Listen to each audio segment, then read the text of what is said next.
The pristine halls of the Zarkak science vessel hummed with activity as Chief Observer Lintax stared at the holographic display before him. His 4 eyes blinked in rapid succession, a sign of deep puzzlement among his species. The small blue planet rotating in the projection shouldn't have caught his attention. It was, by all measures, unremarkable. Yet something about this world, designated as Sol-3 in their database, kept drawing his focus back. The atmospheric readings were chaotic, showing levels of industrial pollutants that should have made advanced civilization impossible. The surface temperature variations were far too extreme for comfortable habitation. By all their scientific models, this planet should have been either dead or hosting only primitive life forms. Secondary Observer enhanced the Northern Hemisphere's radio frequency analysis. Lintax commanded, his scaled fingers dancing across the control interface. The hologram shifted, revealing a dense web of electromagnetic signals crisscrossing the planet's surface. What truly caught his attention wasn't the quantity of signals, but their diversity. The data streams showed everything from simple binary communications to complex encryption patterns. Some signals carried entertainment, others scientific data, and still others seemed to serve no practical purpose at all.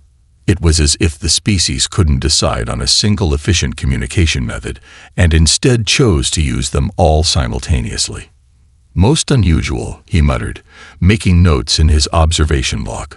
They appear to be deliberately inefficient in their technological development. The concept bothered him deeply. Every other species the Confederation had encountered followed a logical progression of technological advancement, each step building naturally upon the last. But these humans, as they called themselves, seemed to pursue multiple technological paths at once, often redundantly. They maintained primitive combustion engines alongside emerging fusion technology. They used digital quantum computers while still producing analog mechanical watches. They launched chemical rockets into space while simultaneously developing theoretical models for gravity manipulation. The environmental sensors told an equally confusing story. In one region, humans were meticulously restoring damaged ecosystems, while in another, they continued to harvest resources with seemingly little regard for environmental impact. They built massive solar energy farms while maintaining fossil fuel infrastructure. They created nature preserves while constructing sprawling cities. Chief Observer, a junior scientist, called out, "You need to see this behavioral analysis." Lintax moved to another console, where social interaction data scrolled across the screen. Humans were simultaneously engaging in armed conflicts and sending aid to their opponents' civilians. They competed fiercely in some areas while cooperating extensively in others. They developed weapons of tremendous destructive power, then created international treaties to prevent their use. "Run a predictive analysis," Lintax ordered, expecting the computer to show a civilization on the brink of collapse. Instead, the probability matrices showed something unprecedented: stability through chaos. The humans' seemingly random and contradictory development pattern actually created a robust and resilient civilization. "Impossible," he whispered, but the data was clear. Their chaotic approach to advancement, rather than being a weakness, had become their greatest strength. When one path of development failed, they simply shifted resources to another. When one social system showed strain, they modified it or created alternatives. The implications were staggering. The Confederation had always assumed that orderly, logical progression was the only path to advanced civilization. These humans suggested otherwise. They thrived not despite their chaotic nature, but because of it. Lintax made his decision. "Prepare a full report for the High Council," he commanded, "and begin deployment of observation posts. We need to study them more closely." As his crew rushed to comply, he added a personal note to the report: "Exercise extreme caution. This species appears to defy conventional analysis. Their greatest strength may be their unpredictability." As the science vessel adjusted its position behind Earth's moon, Lintax continued to watch the holographic display. Somewhere on that swirling blue marble, Billions of humans were going about their lives, simultaneously creating and destroying, advancing and regressing, competing and cooperating. They remained completely unaware that they had just challenged everything the Confederation thought it knew about civilizational development. The observation post perched high in the Himalayan mountains, its advanced cloaking technology rendering it invisible to human detection methods. Inside, Junior Observer Keltax watched in fascination as a group of human climbers struggled up the treacherous slope below. The temperature outside was well below survival range, yet these humans pressed onward.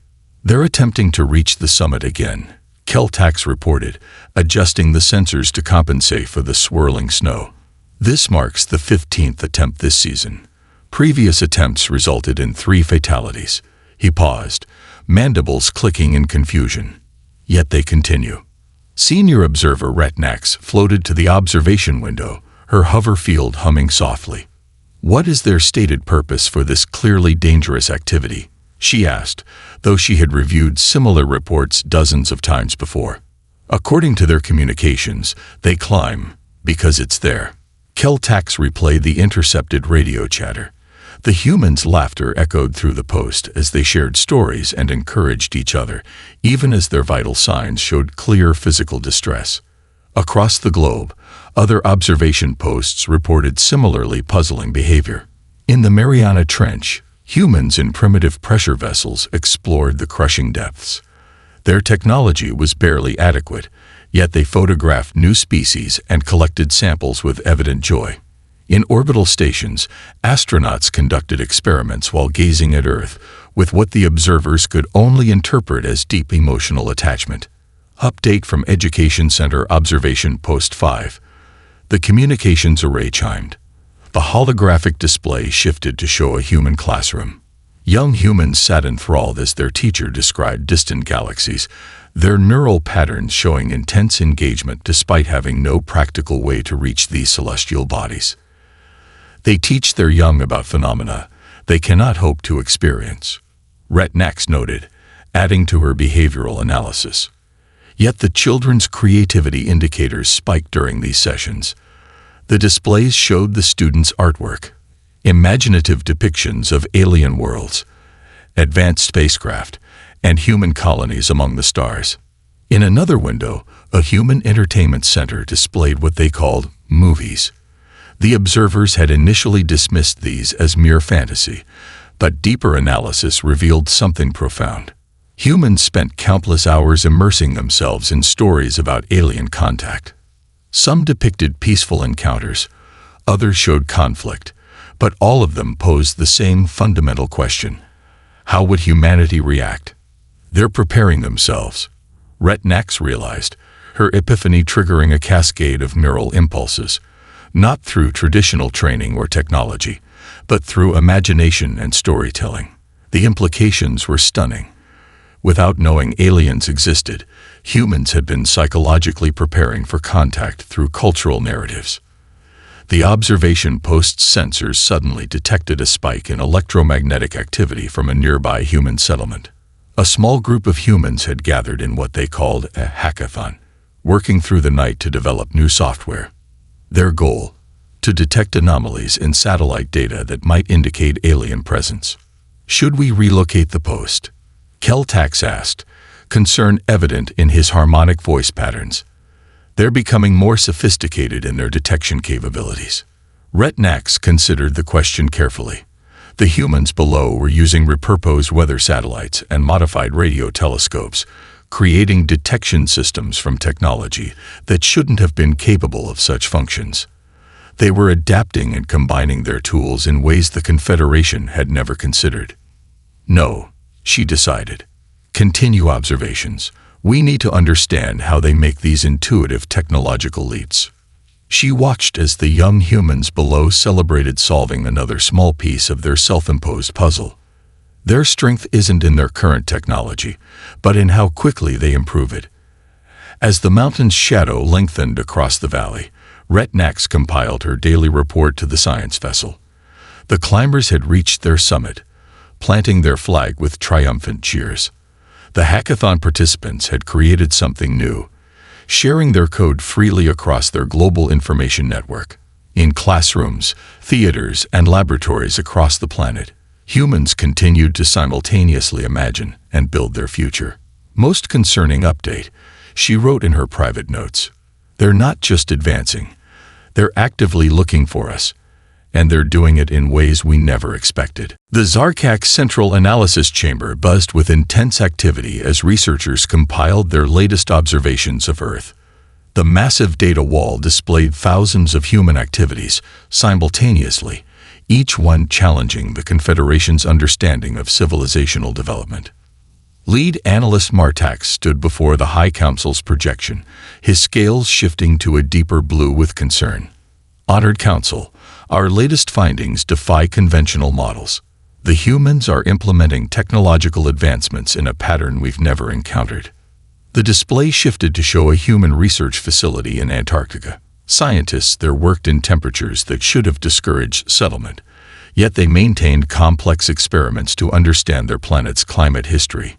In orbit, primitive satellites carried instruments that humans continuously modified and improved, even after deployment.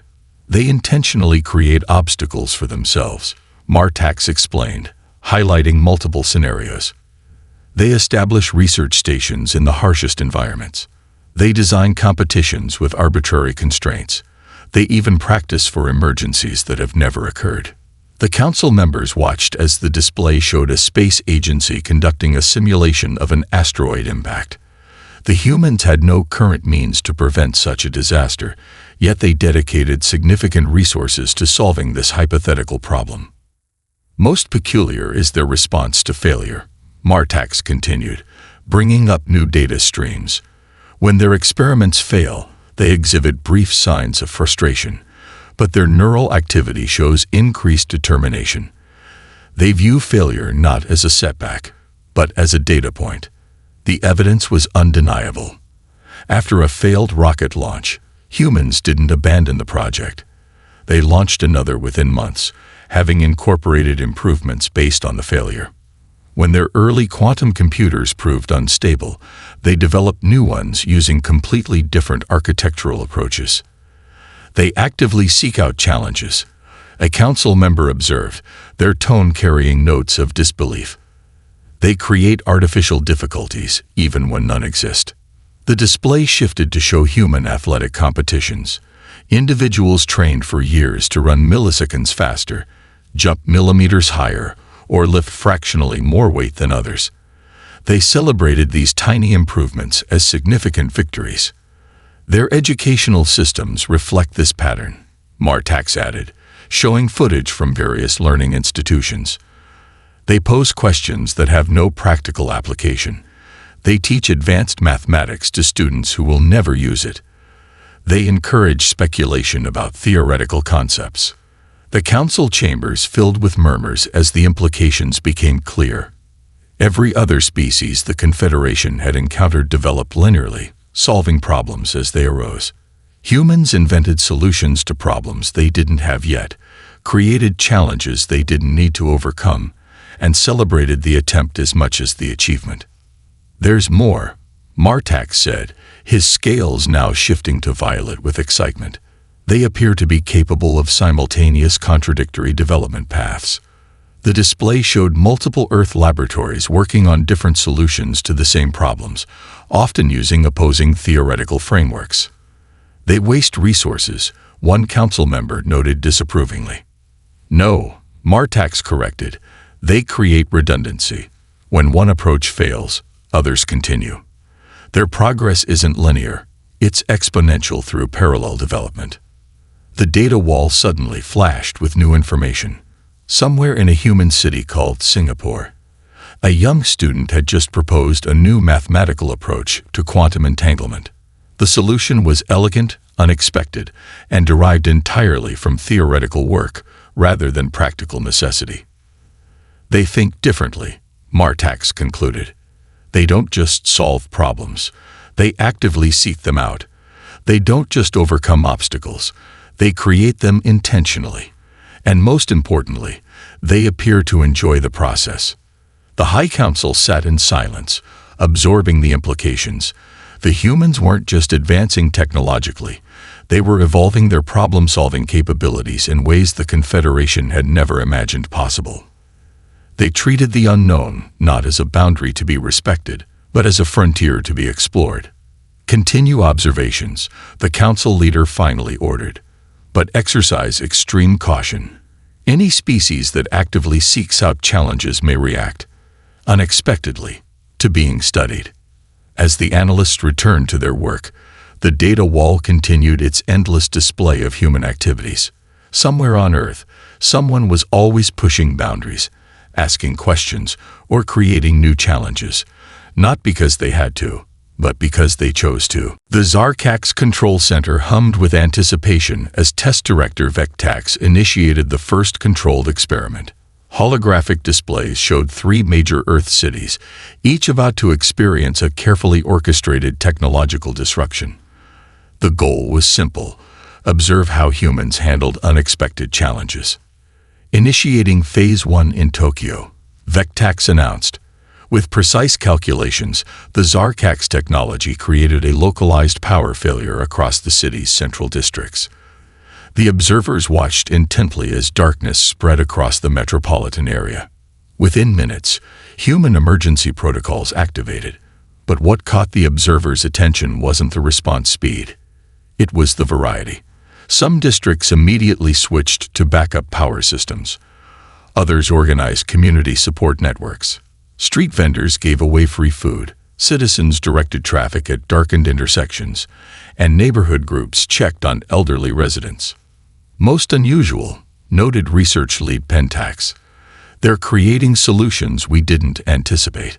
Look at their communication patterns. The displays showed humans using everything from sophisticated mesh networks to simple paper notes to share information and resources. The second test targeted London's communications infrastructure. The Zarkax expected chaos when they subtly disrupted wireless signals across the financial district. Instead, they witnessed adaptation. Within hours, businesses had reverted to hardline systems, set up local relay networks, and even used bicycle couriers to maintain operations. They're treating it like a puzzle, Vectax observed, mandibles clicking in confusion. Their stress indicators show frustration, but also excitement. They're forming teams to analyze the disruption patterns. The displays showed human technical experts gathering data, sharing theories, and implementing countermeasures. They hadn't identified the alien origin of their troubles, but they were methodically eliminating possibilities and developing new safeguards. Proceeding with Phase 3, Vectax announced. In New York, the Zarkax introduced subtle errors into navigation systems. Traffic patterns should have descended into chaos. Instead, humans quickly created alternate systems. Apps were updated, paper maps reappeared, and community forums shared real-time traffic updates. Look at this data stream. Pentax highlighted a particular display. They're not just solving the immediate problems, they're using these incidents to improve their systems. Technology companies were already developing more resilient navigation tools. City planners were discussing infrastructure improvements. Universities were launching studies into system vulnerabilities. The most surprising development came from unexpected quarters. School children turned the power outage into an impromptu astronomy lesson, using the darkened sky to study stars. Financial firms used the communication disruption to test their disaster recovery systems. Transportation engineers gathered valuable data about human behavior during navigation system failures. They're learning from this, Vectax realized, their scales shifting to a deeper shade of concern. Every challenge we present becomes an opportunity for improvement. The displays showed humans documenting the incidents, analyzing response patterns, and implementing preventive measures. In Tokyo, new microgrids were being designed to prevent future outages. London's businesses were developing hybrid communication systems that could switch seamlessly between different technologies. New York's transportation department was creating smart traffic systems that worked independently of satellite navigation. Most concerning, Pentax noted, they're beginning to see patterns. The displays showed human analysts comparing data from all 3 incidents. They hadn't discovered the alien origin, but they were asking increasingly sophisticated questions about the coincidental timing and similar characteristics of the disruptions. Vectex made a decision. Terminate the experiment. We need to reassess our approach. As the Zarkak systems withdrew their influence, the observers watched the humans continue their work, now more resilient than before the tests began. Final analysis. Vectex dictated to the mission log. The human response to adversity appears to be fundamentally different from all known species. They don't simply endure challenges. They embrace them as catalysts for improvement. Each problem we introduced has made them stronger, more adaptable, and more likely to detect our future interventions. The control center fell silent as the implications became clear. The Zarkaks had intended to test human resilience. Instead, they had inadvertently provided humanity with an opportunity to enhance their capabilities. The observers had become the unwitting teachers, and their students were learning at an alarming rate. In a dimly lit room filled with holographic displays, investigation coordinator Syntax reviewed the latest human internet traffic with growing concern. The global communications network buzzed with theories, discussions, and data analyses about the recent technological disruptions. They're connecting events that shouldn't be connected, Syntax observed, watching as humans across different continents shared information through their primitive yet effective social media platforms. A high school student in Seoul had created a detailed map of power disruptions. A weather researcher in London plotted communication failures. A traffic analyst in New York compiled navigation system glitches. The central display showed a popular human information sharing platform called Reddit. Multiple discussion threads analyzed the incidents, with users contributing data, theories, and observations. Most concerning was a thread titled Global Tech Anomalies, Coincidence or Pattern. Display the human probability calculations, Syntax commanded. The screens filled with charts, graphs, and statistical analyses created by human mathematicians and data scientists. They hadn't reached any definitive conclusions, but their methodology showed remarkable intuition. A junior observer, Meltax, approached with new data. The humans are developing detection systems, she reported, bringing up footage from university laboratories and private research facilities. They're creating algorithms to identify similar disruptions before they occur. The display showed humans installing new sensors on power grids, implementing advanced monitoring systems for communication networks, and developing predictive models for infrastructure failures. Each innovation brought them closer to detecting the Zarkak's presence. Most concerning is this development, Meltax continued, highlighting a project at a human research institution. A team of scientists had created a machine learning system to analyze atmospheric anomalies. The system's initial purpose was weather prediction, but its parameters included variables that might detect Zarkak's cloaking technology. Syntax watched as human teenagers in something called a hackathon developed programs to scan satellite data for unexplained patterns. Their tools were crude by Confederation standards, but their approach was innovative. They weren't looking for alien technology specifically. They were looking for anything that didn't fit normal parameters. They're crowdsourcing the search, Meltax noted, showing how humans shared their findings freely across global networks. Every failed attempt provides data for the next iteration. They're treating it like an open-source project. The screen showed countless similar initiatives. Amateur astronomers compared unusual readings. Satellite tracking enthusiasts mapped orbital anomalies. Radio operators logged unexpected signals. Each group shared their data openly, creating a vast collaborative network of civilian researchers. Their scientific institutions are taking notice, Syntax observed. The displays showed professional researchers beginning to analyze the amateur data. Universities were launching formal studies. Government agencies were quietly allocating resources to investigate the anomalies. Most worrying were the patterns in human entertainment and media. New television shows, movies, and books increasingly featured stories about hidden watchers and subtle alien manipulation. It was as if human creative intuition was unconsciously processing the reality of their situation. They're preparing themselves conceptually, Syntax realized. Even without direct evidence, they're developing the mental frameworks to understand our presence. The implications were staggering. The humans weren't just looking for physical evidence. They were preparing their entire civilization for the possibility of discovery. A sudden alert drew their attention. Somewhere in Singapore, a young programmer had developed an algorithm that mapped subtle electromagnetic disturbances. The program was simple, elegant, and dangerously close to detecting Zarkak's observation posts. Issue an advisory to all observation stations, Syntax commanded. Enhance stealth protocols and prepare for potential detection scenarios. The order was unnecessary. The observers had already begun adapting their procedures, learning from the humans' own adaptive strategies. As the investigation team continued their work, Syntax added a personal note to the daily report. The humans' greatest strength may be their ability to transform speculation into innovation. They don't need proof to begin preparing for our existence. By the time they find evidence, they will have already developed the tools to understand it. In a modest Singapore apartment filled with computer screens, 16-year-old Ming Chen stared at her laptop, double-checking the code she had written. The algorithm wasn't particularly complex. It simply looked for patterns in satellite data that shouldn't exist. But something about the results made her pulse quicken.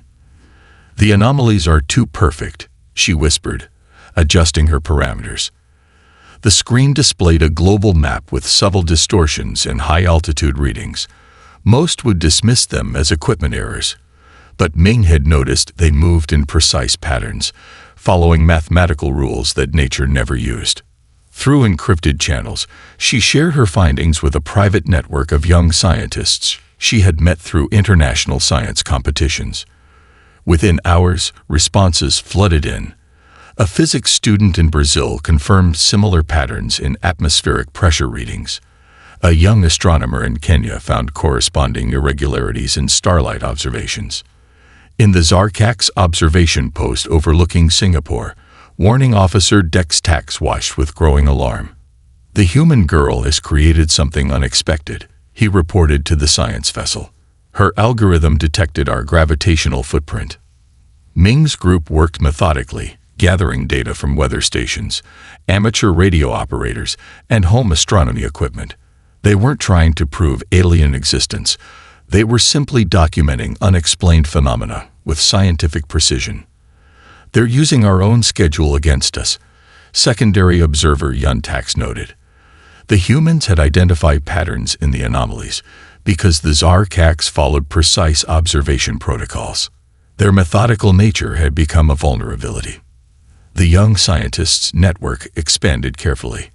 A high school student in Tokyo contributed atmospheric analysis software. Twins in Stockholm added pattern recognition algorithms.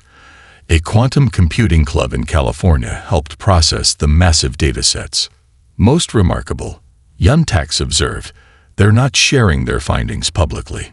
The humans had learned from history that extraordinary claims required extraordinary evidence. They were building their case methodically, documenting everything with multiple verification sources. Ming's apartment had become a command center of sorts. Her screens displayed real-time data from around the world, each feed carefully encrypted. The young scientists used gaming chat servers to communicate, hiding their serious research behind the appearance of casual conversation. The breakthrough came from an unexpected source. A 12-year-old astronomy enthusiast in New Zealand noticed that certain stars seemed to blink in patterns that matched Ming's atmospheric anomalies. It was the confirmation they needed. The distortions weren't atmospheric. They were caused by something massive hiding in Earth's orbit. They found the primary observation station. Dex Tax reported urgently. "The human children used our own light-bending technology to detect us." The irony was striking. The Zarkaks had dismissed human optical technology as primitive, never considering that its very simplicity made it ideal for detecting their advanced camouflage. Ming's network began documenting everything. They recorded sensor data, wrote detailed observations, and created backup copies in multiple locations. Their report was growing into a comprehensive document that proved, through multiple independent verification methods, the presence of artificial structures watching Earth. What's truly concerning, Yuntax noted, is their response to this discovery. The young humans showed no sign of panic or fear. Instead, they exhibited focused excitement, treating their finding as a fascinating scientific breakthrough rather than a potential threat. In her apartment, Ming put the finishing touches on their report. The document was beautiful in its simplicity, clear evidence presented methodically, leading to an inescapable conclusion. Earth was being watched, and they could prove it. The humans have achieved something unprecedented, Dex-Tax reported to the science vessel. They detected our presence not through advanced technology, but through careful observation and collaborative analysis. Most concerning of all, they did it using public data and open-source tools. As Ming's team prepared to present their findings to senior scientists, the Zarkax observers realized they had witnessed something remarkable. Human children, using basic tools and collaborative intelligence, had accomplished what advanced civilizations often fail to do. They had seen through the observers' perfect disguise. The United Nations General Assembly chamber buzzed with unprecedented tension. On the podium, 3 Zarkax representatives stood before the gathered human diplomats, their crystalline scales shifting colors under the bright lights. They had chosen to reveal themselves after Ming's report reached the scientific community, hoping to control the narrative of first contact. High Speaker Dex-Tax began the carefully prepared speech. "We come in peace, representing the Zarkax Confederation." But before he could continue, the human delegation from Singapore raised their hands, requesting permission to speak. The chamber's screens activated, displaying detailed analyses of Zarkax observation posts. Satellite imagery showed their exact locations. Atmospheric data revealed their movement patterns. Communications logs documented their surveillance activities. The humans hadn't just detected the observers, they had mapped their entire operation. "We've been expecting you," the Singapore representative stated calmly, "though we hoped you might introduce yourselves before we had to point out your presence." The screen shifted to show human preparations, modified defense systems, adapted communication networks, and enhanced detection grids. The Zarkax delegation's scales flickered with surprise as more human representatives shared their findings. The Japanese delegation presented evidence of the artificial power outages. British scientists displayed data proving the communication disruptions were engineered. American researchers demonstrated how navigation system failures had been deliberately induced. Most impressive, Chief Observer Yuntax whispered to his colleagues. The humans had known about the tests. Rather than expose this knowledge, they had used each incident to develop countermeasures and gather intelligence about Zarkax capabilities. A young scientist stepped forward. Ming Chen, now representing the Global Youth Science Coalition. Her presentation showed how human teenagers had unraveled the Zarkax cloaking technology. "We learned from how you watch us," she explained. "Your patterns helped us understand your technology." The screens displayed human technological advances developed during the observation period. Each Zarkax test had spawned new innovations. Power grid disruptions led to self-healing networks. Communication interference resulted in quantum-encrypted channels. Navigation system failures spawned autonomous guidance technologies. "You believed you were testing us," the American representative stated, "but we were learning about you." The evidence was undeniable. Humans had turned their role as test subjects into an opportunity for unprecedented advancement. More screens activated, showing global preparation initiatives. Underground facilities that the Zarkax thought were subway expansions were actually research centers. Civilian satellite launches had carried advanced detection equipment. Even social media trends about alien contact had been part of a coordinated effort to prepare humanity psychologically. "We welcome peaceful contact," the Secretary General announced, "but we must address the matter of unauthorized experimentation on our population." The human response was not hostile, but it carried unmistakable strength. They presented legal frameworks for diplomatic relations, technological exchange protocols, and clear boundaries for future interactions. The Zarkax delegation realized their position had fundamentally shifted. They had come to offer supervised integration into galactic society, but the humans had already prepared their own terms for mutual cooperation. Perhaps, High Speaker Jex Tax admitted, we should discuss this as equals. The words carried historic weight. No species had ever turned Zarkax observation into an advantage. None had ever been prepared for first contact before it occurred. As the diplomatic discussions began in earnest, Ming shared a knowing smile with her international colleagues. Their patient documentation, careful analysis, and global cooperation had transformed a potentially fear-inducing first contact into a calculated diplomatic exchange. The Zarkax observers, who had watched humanity for so long, now found themselves being observed just as carefully. Every word was recorded, every gesture analyzed, and every technological signature documented by the very species they had thought primitive just months before. In the grand observation chamber of the Zarkax science vessel, Chief Observer Lintax compiled the final report on Earth. The holographic displays showed a transformed relationship between the two species. 3 months had passed since the official first contact, and nothing had proceeded according to Confederation protocols. The humans had surprised them yet again.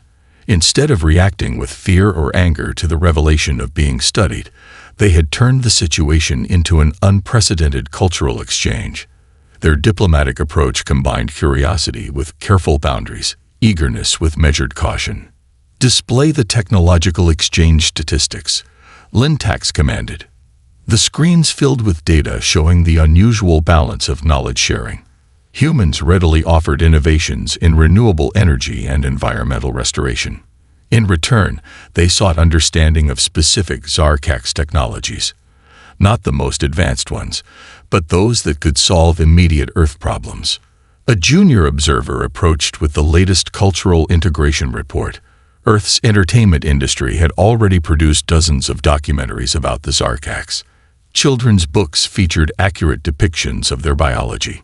Universities offered sinology courses taught by human professors who had quickly mastered Zarkax history.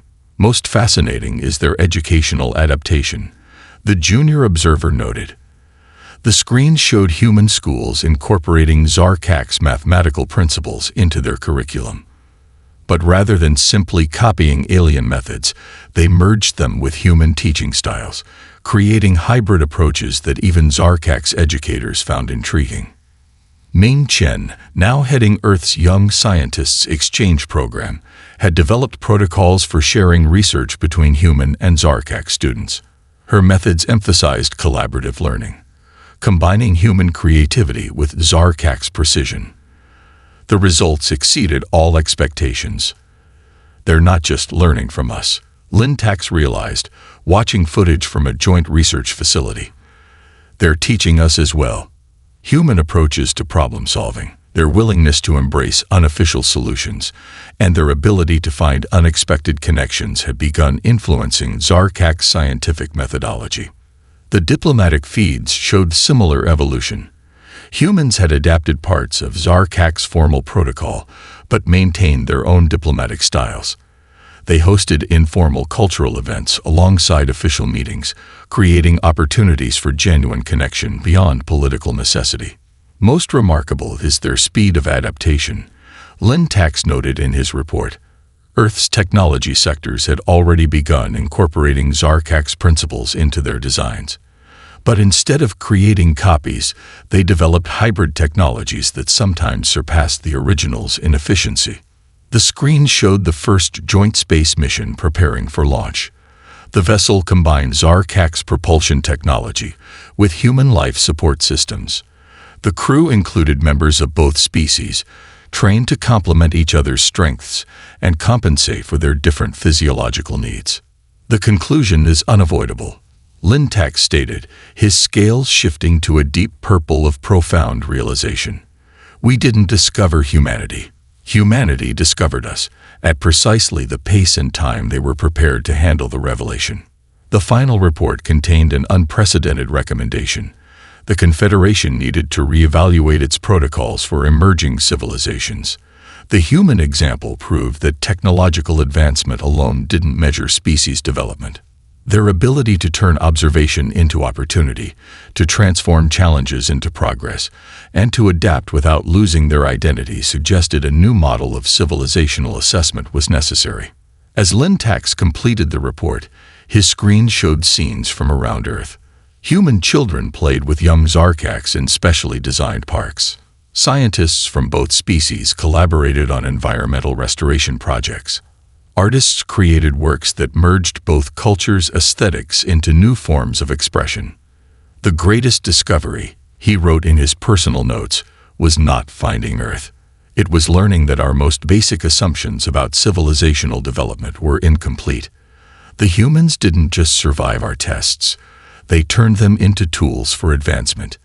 They didn't just accept our presence. They had prepared for it. And most importantly, they didn't just adapt to us. They helped us adapt to them. As the science vessel prepared to depart Earth's orbit, now an official embassy rather than a hidden observation post, Lintax watched the blue planet below. Somewhere down there, humanity continued its chaotic, beautiful dance of progress, now with new partners in their endless journey of discovery.